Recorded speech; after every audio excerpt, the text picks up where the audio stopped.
आज का योग बहुत ज़बरदस्त और इस विशेष योग के दिन जिसे कि अंगारकी कहते हैं, अंगार की चतुर्थी कृष्ण पक्ष की चतुर्थी है।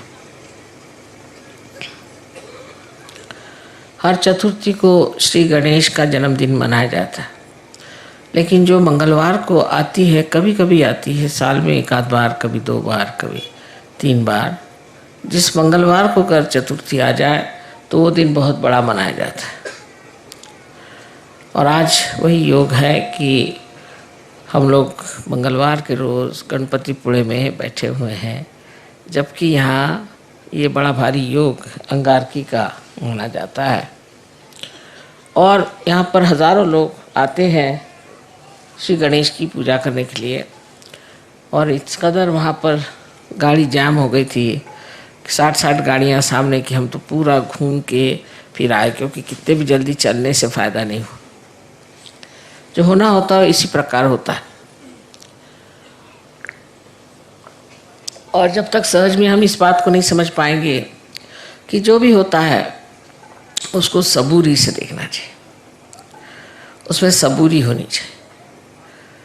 कि अगर आप उसी वक्त जल्दबाजी करें या कुछ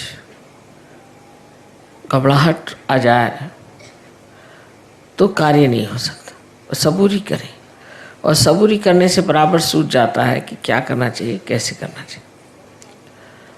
सो जल्दबाजी जो है ये असहज चीज़ है।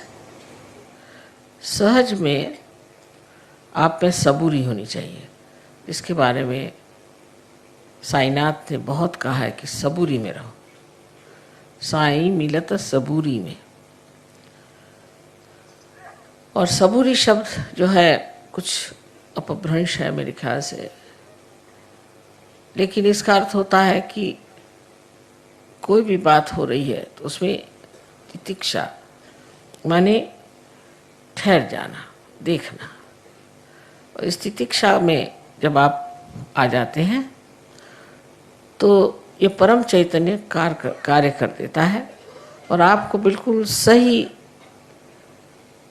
बात पता चल जाती है, कैसे चलना चाहिए, क्या करना चाहिए, कौन से रास्ते का अवलंबन करना चाहिए। पर आप अगर जल्दबाजी में आ जाएंगे तो आप विचारों के चक्कर में फंस जाएंगे और इधर से उधर दौड़ते हुए आपको वो चीज़ नहीं मिलेगी। और आज और ऐसा भी एक बड़ा भारी योग है कि आज जीसस क्राइस्ट का भी जन्मदिन है। हमने बहुत बार बताया है कि जीसस क्राइस्ट जो है वो श्री गणेश का ही अवतरण है, और इसका आपके पास में प्रमाण भी है, सहयोग है। सो आज उनका जन्मदिन होना, आज इनका भी जन्मदिन होना, मंगलवार का दिन होना और इतना बड़ा समारंभ होना और सब दूर आतिशबाजी होना, ये बहुत बड़ी योग की बात है, जो हम इस महागणपति के स्थान पे आकर के उस महाविष्णु की पूजा कर रहे हैं। अब समझने की बात यह है कि श्री गणेश की जो विशेषताएं हैं, उनकी कौन सी विशेषता है आज के दिन जो प्रकटित होती है। ऐसे इससे पहले मैंने बताया था कि विनय, या जिसको कहते हैं हम ह्यूमिलिटी, नम्रता, वो उनका विशेष गुण है। और दूसरा है उनका विजडम, इसके लिए मुझे शब्द नहीं मिल रहे थे मराठी में। इसको उन्होंने बताया कि विजडम का मतलब है सुबुद्धि। चलिए ठीक है, सुबुद्धि। बहरहाल ये सब चीज़ों का दान गणेश तत्व से होता है, लेकिन उनमें एक और विशेष है कि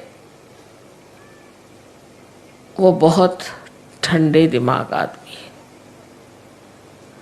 बहुत ठंडे दिमाग आदमी है। उनकी चाल बहुत ठंडी है।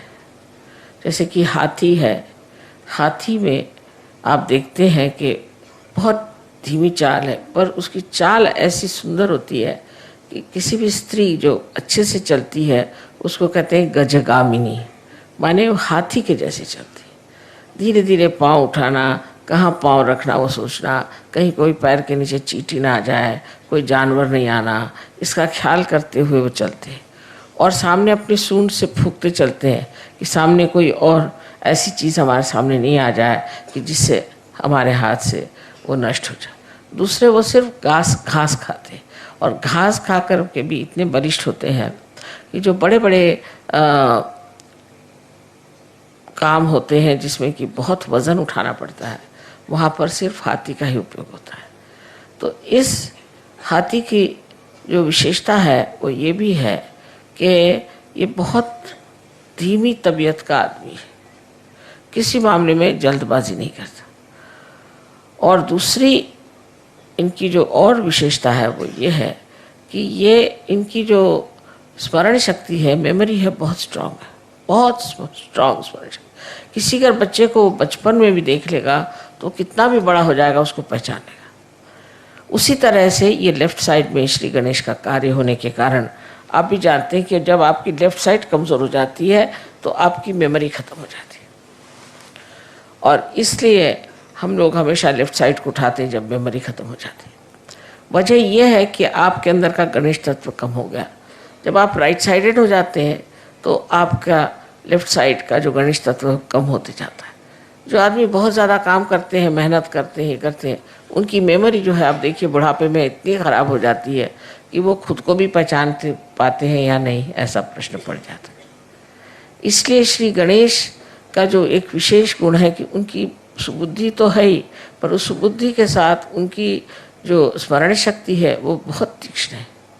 वो हर एक चीज़ को याद करते हैं और करना ही पड़ता है, क्योंकि कुंडलिनी पर जो कुछ भी निवेदन होता है, जो कुछ भी इम्प्रिंट होता है, जो लिखा जाता है, वो सब कुछ श्री गणेश ही करते हैं। उनके हाथ में एक कलम होती है, उस कलम से वो लिखते हैं। वो कलम भी उन्हीं का एक टूटा हुआ दांत, उससे वो लिख देते हैं कि आप क्या हैं, आपने क्या तकलीफ़ें उठाई, आप क्या परेशानी उठाई, आपकी खोज में आप कहाँ कहाँ गए, क्या क्या गलतियाँ की, वो सब उसके अंदर वो लिख देते हैं। तो जब वो कुंडलिनी उठने लग जाती है तो जैसे टेप रिकॉर्डर में कोई खराबी हो जाए तो कैसे खड़खड़ाने लगता है, ऐसे ही कुंडलिनी की खड़खड़ाहट आप देखते हैं जब आपके चक्रों पे वो गुजरती है। और इसीलिए आपको पता हो जाता है कि इनके ये चक्र खराब है, उनके चक्र खराब है। इस कदर ये बिल्कुल शास्त्रीय साइंटिफिक चीज़ है।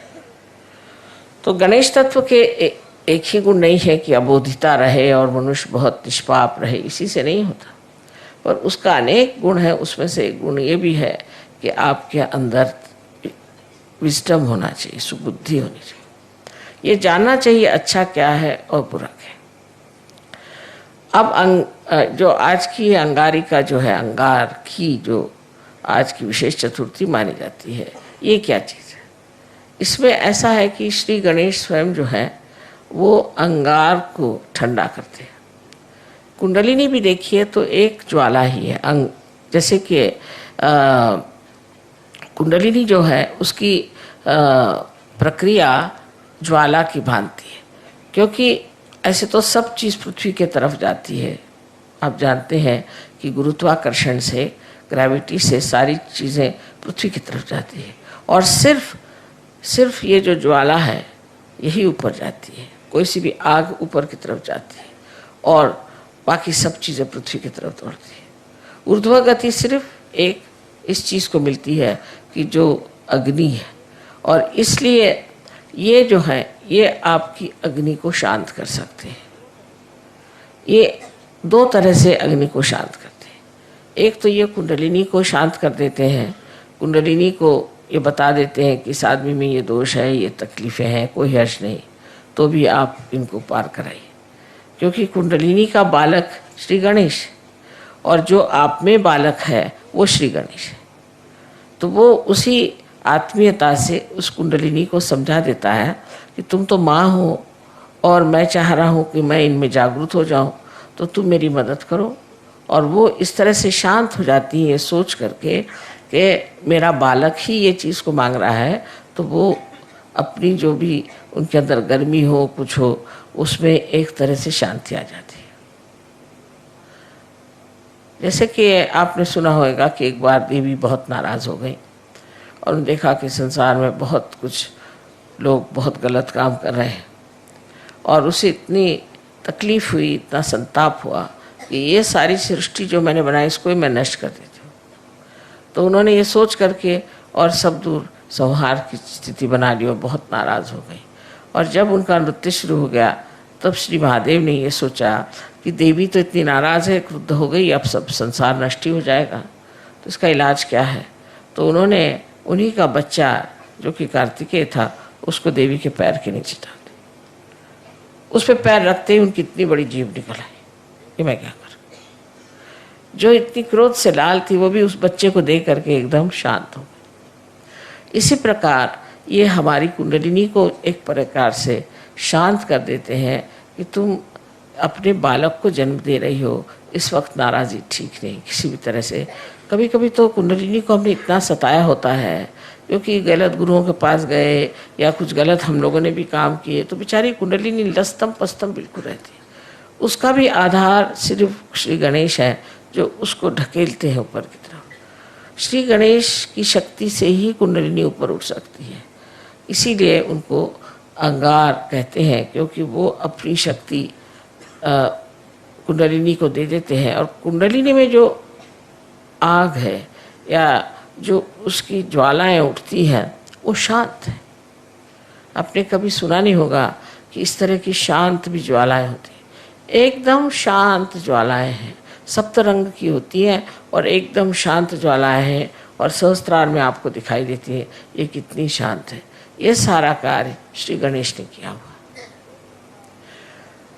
तो एक प्रकार वो आपका भी गुस्सा कम कर सकते हैं।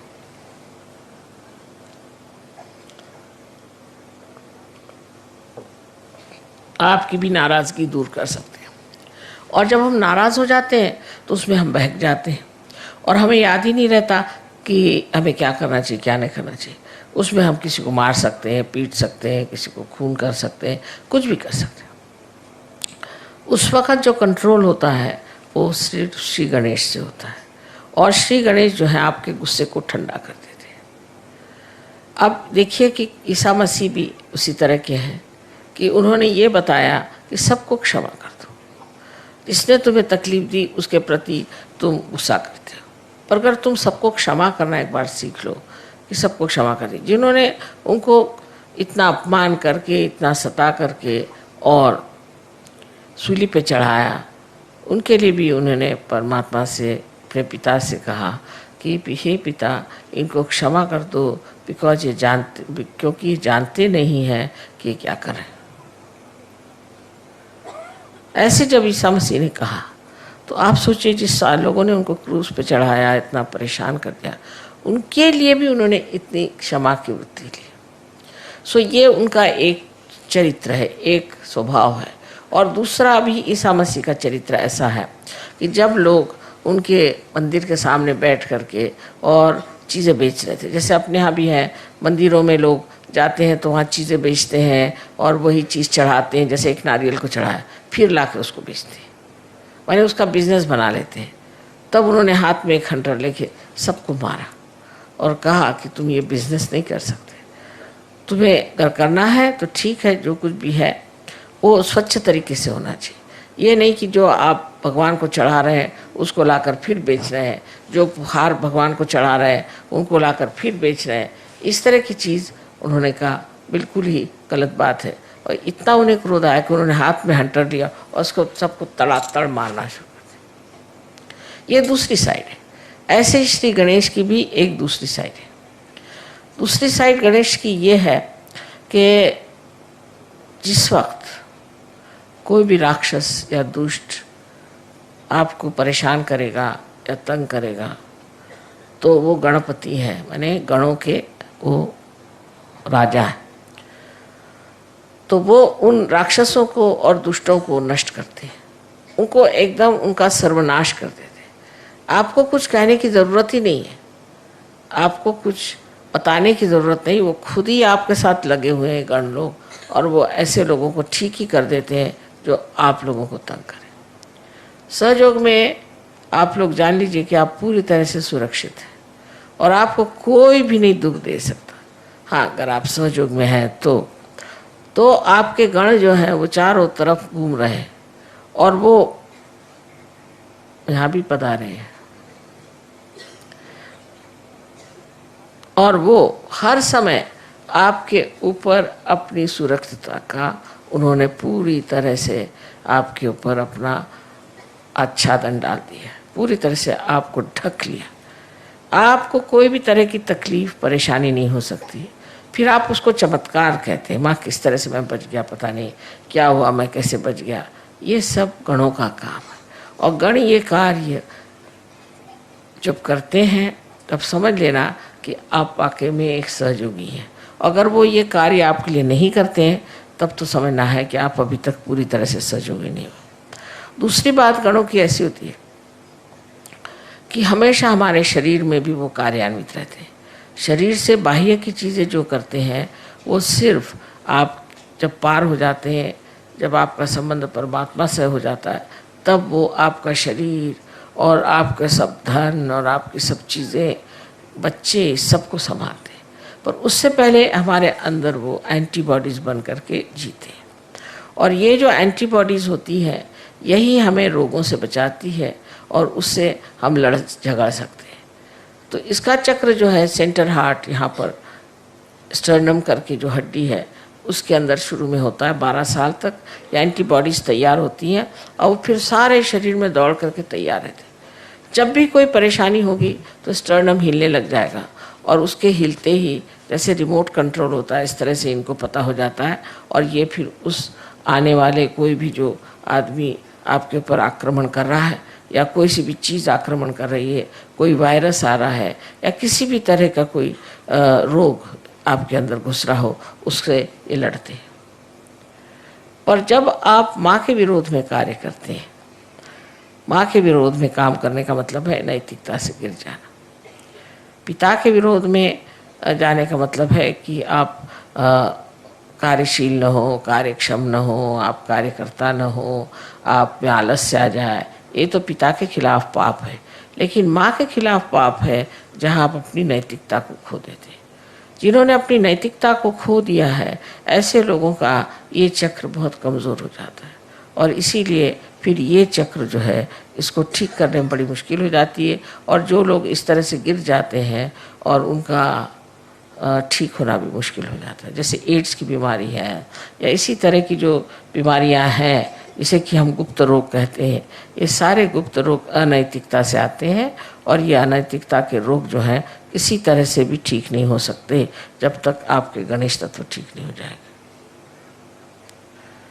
इसलिए समझ लेना चाहिए कि हमें अपने अनैतिकता से अपने सारे व्यक्तित्व को, अपने सारे जीवन को पूरी तरह से आडोलित रखना चाहिए। पूरी समय उसमें पवित्रता में डूबे रहना चाहिए। ये जो पवित्रता है उसके बारे में ईसा मसीह ने बहुत बढ़कर बात कही है, क्योंकि आज्ञा चक्र पे उनका स्थान है।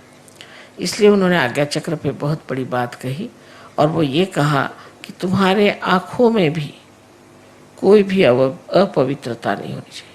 Thou shalt not have adulterous eyes। आँखें भी ऐसी हो, वो भी निर्मल होनी चाहिए। क्योंकि आँखें निर्मल कर नहीं है तो ईसा मसीह वहाँ नहीं है। लेकिन देखिए परदेश में हम देखते हैं कि हर एक ईसा को मानने वाले लोग सबकी आंखें बहुत ख़राब है। इस औरत की तरफ देख, उस औरत की तरफ देख, उस तरफ देख, फिर औरतें भी ऐसी आदमियों की तरफ देख, उनकी आंख ऐसी चलती रहती, कभी आंख स्टेडी नहीं रहती। और फिर एक बार ये चल जाए तो ये नेगेटिविटी होती है, भूत है, आँखों से चलते हैं और एक पे जाएंगे फिर दूसरे पे जाएंगे। उसका कोई खेल ऐसा है कि उस खेल में कोई मज़ा तो नहीं आता, पर वो खेल ही अपने आप ही चलते रहता है और आदमी इसी में पागल हो जाता है। तो ईसा मसीह ने भी पवित्रता की अति सूक्ष्म बात कह दी कि तेरी आँख भी अपवित्र नहीं होनी चाहिए। किसी की और तेरी आँख से भी तुम अपवित्रता के भावना से न देखो। ये बात उन्होंने कही, जैसे कि ये पवित्रता का ही पूरा स्रोत है, इसलिए उन्होंने पवित्रता की बात की। ईसा मसीह ने ज़्यादातर पवित्रता की ही बात की है। जहाँ जहाँ बात की है वो ज़्यादातर कि आप अपने को कैसे पवित्र रख सकते हैं और कैसे आप नैतिकता के बल पर खड़े हो सकते हैं। सो सहयोग में, सहज में सब होता है जब आप गणेश जी को पूर्ण तरह से वर्ण करते हैं और गणेश जी को मानते हैं कि ये शक्ति हमारे अंदर आ जाए। ऐसे तो हर एक चक्र पे गणेश का स्थान है, और मैं हमेशा कहती हूँ कि हर एक चक्र पे एक वाइस चांसलर बैठे हुए हैं, चांसलर साहब बैठे हैं। जब तक ये सर्टिफिकेट नहीं देंगे तब तक कुंडली नहीं चढ़ेगी नहीं, और हर चक्र पे ये काम करते। तो आज के इस योग की मैंने बात बताई कि उनका जो दूसरा स्वभाव है कि जो अंगार है, उस अंगार को वो अंगार से भी ठंडा कर सकते हैं, वो पूरी तरह से कर सकते हैं। जैसे कि आपने देखा है जिस वक्त में रावण ने श्री राम के विरोध में बात की तो लंका में आग लग गई। तो आपके जो हनुमान जी हैं वो भी मंगलवार ही की उनकी पैदाइश है, और वो उनके पास नवधा शक्तियाँ हैं, उसके साथ ये दोनों ही मिलकर के ऐसे काम करते हैं। और विशेषकर मनुष्य के अंदर का क्रोध हो तो उस क्रोध को कैसे शांत करना चाहिए ये श्री गणेश जानते हैं, और वो फिर इस तरह से उस पर युक्तियाँ करते हैं, उस पर ऐसे ट्रिक्स करते हैं कि वो आदमी एकदम हताश होकर के और फिर मान जाता है कि मैंने जो किया वो गलत किया, मुझे ऐसा नहीं करना चाहिए। तो जो गर्म तबीयत के लोग होते हैं उनको भी ये ठीक कर सकते हैं, और इसीलिए इस दिन जब मंगलवार किसी पे अगर मंगली हो तो उसको कहते हैं कि तुम कोरल का जो पत्थर होता है जिसे मूंगा कहते हैं वो पहनिए, वो भी गर्म होता है। मूंगे का पत्थर पहने गर्मी से गर्मी मारी जाती है। वैसे भी आप देखिए कि जितने भी गर्म देश है वहाँ लोग मिर्चा बहुत ज़्यादा खाते हैं।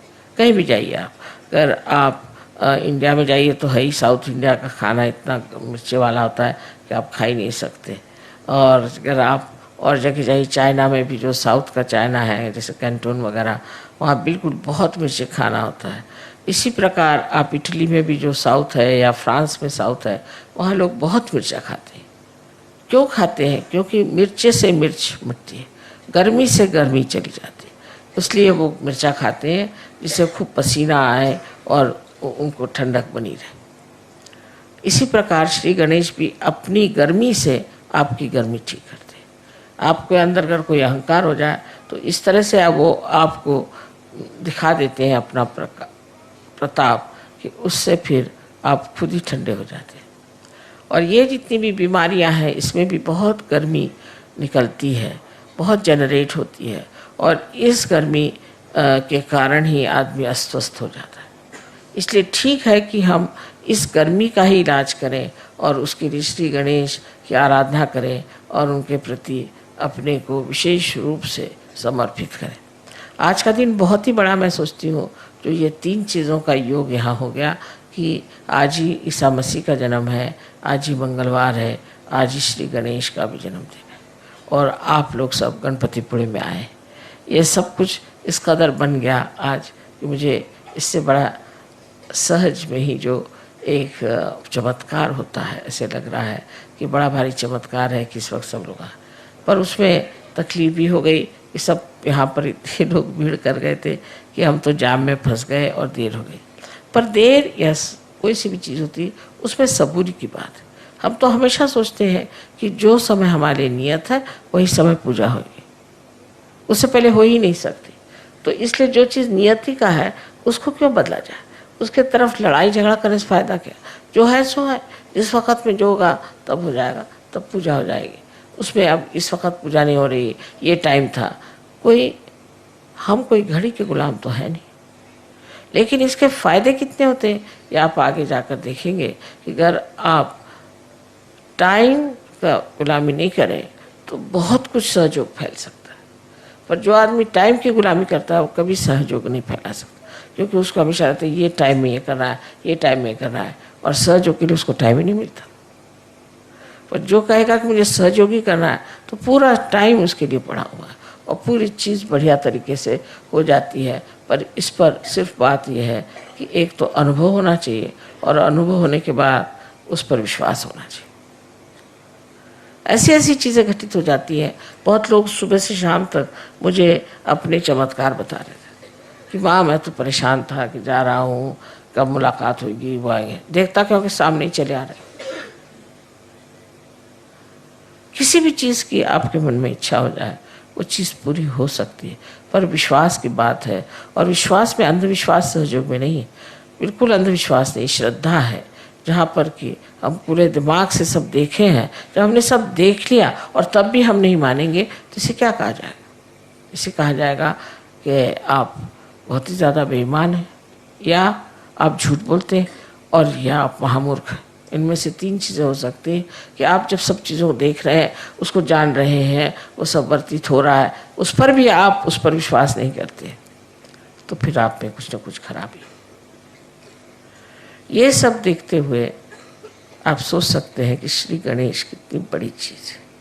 और वो इस महाराष्ट्र में 8 अष्टविनायक हैं, जिनकी वजह से इस महाराष्ट्र को बहुत ज़्यादा पुण्य मिला हुआ। लेकिन तो भी लोग इतने पागल हैं, वह इसी के पीछे दौड़ते रहेंगे, यही सब करते रहेंगे, कर्म कांडों में फंस जाएंगे, पर ये नहीं होगा कि सत्य को प्राप्त करें। अब आप लोग बहुत नसीब वाले हैं, बहुत समझदार हैं, जो आप लोगों ने सत्य को खोजा और आपने पा ली। लेकिन अब इसको बनाने के लिए आपको चाहिए कि आप गणेश के गुणों को अपने अंदर ले लीजिए। मैं देख रही थी हज़ारों लोग आए थे गणेश जी की पूजा के लिए। इनमें से कितने लोग गणेश जी को जो मानते हैं, कितने लोग ऐसे जिनमें गणेश जी का कोई भी गुण हो, ऐसा कुछ दिखाई देते।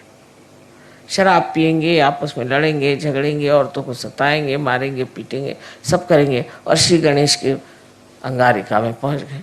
अरे आप जब इतनी बड़ी अंगार है तो आप काहे को आए हैं? इसका कोई विचार ही नहीं करता कि हम किसी चीज़ में विश्वास करते हैं तो उसके गुण हमारे अंदर कितने हैं। हाँ, हमें उन पर बड़ा विश्वास है, हम तो इनकी पूजा करते हैं, हम उनकी पूजा करते हैं। अच्छा, पर तुम्हारे अंदर उसके कौन से गुण हैं? ऐसे कोई सोचता है? लेकिन सच्चाई तो ये है कि अगर आप किसी को मानते हैं तो उनके गुण भी आपके अंदर आने चाहिए, और जब तक ये गुण आपके अंदर नहीं आते तब आपका मानना न मानना बराबर है, उसका कोई फर्क ही नहीं पड़ेगा। आज हम श्री गणेश की पूजा करने वाले हैं, और श्री गणेश और गौरी की पूजा होगी, और इसमें यही जान लेना चाहिए कि गौरी एक कुंडलिनी ही है, महाकुंडलिनी महागौरी है। और इसका कार्य यह है कि अपने बच्चे को जो बहुत सालों से खोज रहा है उसको आत्म साक्षात्कार प्राप्त कराए, उसका पुनर्जन्म करें। ये इस महागौरी का कार्य है जो आप सबके अंदर उपस्थित है। इसलिए आज हम सिर्फ गणेश जी और गौरी जी की पूजा करेंगे, और बाद में देवी की पूजा होगी। सबको अनंत आशीर्वाद।